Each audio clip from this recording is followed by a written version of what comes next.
Doctor मधु अग्रवाल, सह आचार्य, रामेश्वरी देवी राजकीय स्नातकोत्तर कन्या महाविद्यालय भरतपुर, राजस्थान। बच्चों, आज हम संस्कृत साहित्य के इतिहास के अंतर्गत रामायण और महाभारत के विषय में अध्ययन करेंगे। वस्तुतः रामायण और महाभारत भारतीय ऐतिहासिक, धार्मिक एवं नैतिक ग्रंथ रत्न हैं। भारतीय राष्ट्रीय एकता के ये आदर्श ग्रंथ भी हैं।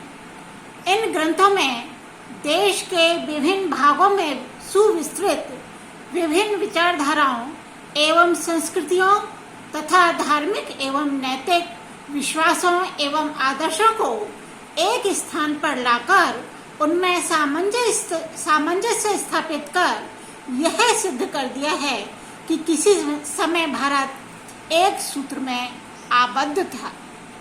इन ग्रंथों में जहां एक और तत्कालीन ऐतिहासिक सामग्री प्राप्त होती है, वहां दूसरी ओर ये ग्रंथ भारतीय लौकिक संस्कृत साहित्य में भी उपजीव्य ग्रंथ माने जाते हैं।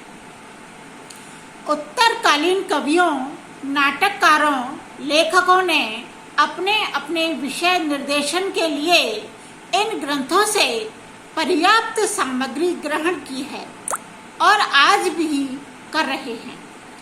विदेशी विद्वानों ने भी इन्हें एपिक अर्थात महाकाव्य अथवा एपिक विद इन एपिक, महाकाव्य में महाकाव्य कहा है। तो रामायण जो है महर्षि वाल्मीकि की रचना है। महर्षि वाल्मीकि संस्कृत के आदि कवि एवं उनकी रामायण संस्कृत का आदि महाकाव्य है। इसमें हिंदू धर्म एवं संस्कृति के परम संरक्षक मर्यादा पुरुषोत्तम राम के समग्र जीवन का काव्यात्मक वर्णन है। इस ग्रंथ को चतुर्विंशति सहस्री संहिता भी कहा गया है, क्योंकि इसमें 24,000 श्लोक हैं। यह ग्रंथ 7 कांडों में विभक्त है। बालकांड, अयोध्याकांड, अरण्यकांड, किष्किंधाकांड, सुंदरकांड, युद्धकांड और उत्तरकांड। इसमें राम कथा आद्योपांत वर्णित है। यह परकालीन कवियों, नाटककारों और गद्य लेखकों का उपजीव्य काव्य माना जाता है। यद्यपि इसमें अनुष्टुप छंद का ही अधिक प्रयोग है, फिर भी यथास्थान अन्य छंद भी पाए जाते हैं। भाव, भाषा, शैली और काव्यत्व के कारण रामायण का स्थान भारतीय काव्यों में सर्वोच्च माना जाता है। रामायण की उत्पत्ति के संबंध में यह कहा जाता है कि एक बार महर्षि वाल्मीकि ने एक क्रौंच पक्षी के जोड़े को देखा। उनमें से एक काम मोहित हो रहा था और थोड़ी ही देर बाद एक व्याध के बाण के लगने से घायल होकर पृथ्वी पर पड़ा छटपटा रहा था। उस कारुणिक दृश्य को देखकर करुणार्द्र हृदय महर्षि के मुख से सहसा व्याध के लिए यह श्लोकबद्ध वचन शाप के रूप में निकल पड़ा।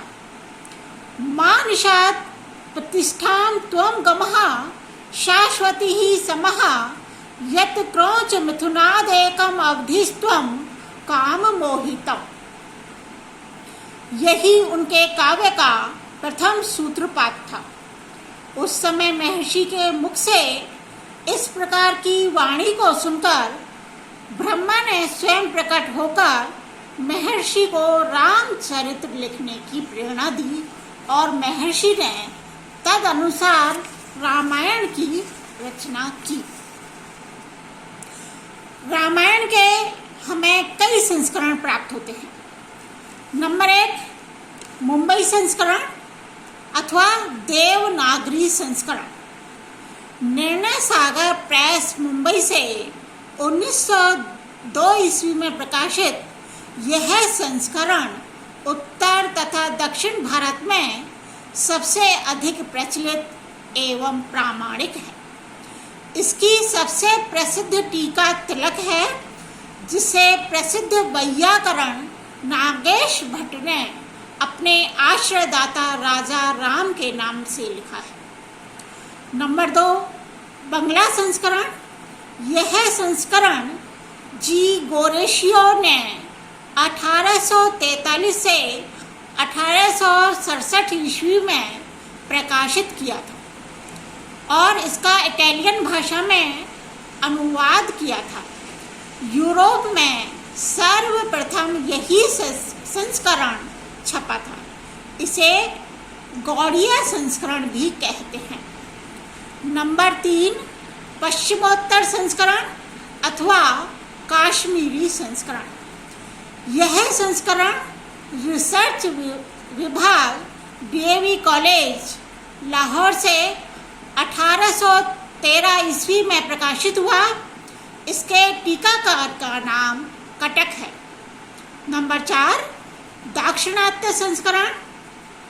कुंभकोणम से 1929 से 30 ईस्वी में प्रकाशित हुआ। मुंबई संस्करण से इसमें बहुत कम पाठ भेद है। बंगला और पश्चिमोत्तर संस्करणों में बहुत पाठ भेद है। न केवल पाठ भेद ही है, अपितु कुछ ऐसे श्लोक भी हैं जो कि दूसरे संस्करणों में नहीं पाए जाते हैं। पाठ भेद का कारण स्पष्ट है, क्योंकि वाल्मीकि रचित मूल रामायण आज उपलब्ध नहीं है। समय की इस दीर्घ परंपरा में पाठ भेद तथा श्लोकों के क्रम में उलट फेर हो जाना और कुछ प्रक्षिप्त अंशों का जुड़ जाना स्वाभाविक है। आज जो रामायण हमें उपलब्ध है वह गुरु शिष्य परंपरा द्वारा ही प्राप्त है। लेखन सामग्री के अभाव में उस समय लोग इसे कंठस्थ कर लिया करते थे और फिर अपने शिष्यों को उसे पढ़ाते थे। इस परंपरा से प्राप्त ग्रंथ में पाठ भेद आदि व्यतिक्रम पाया जाना स्वाभाविक है।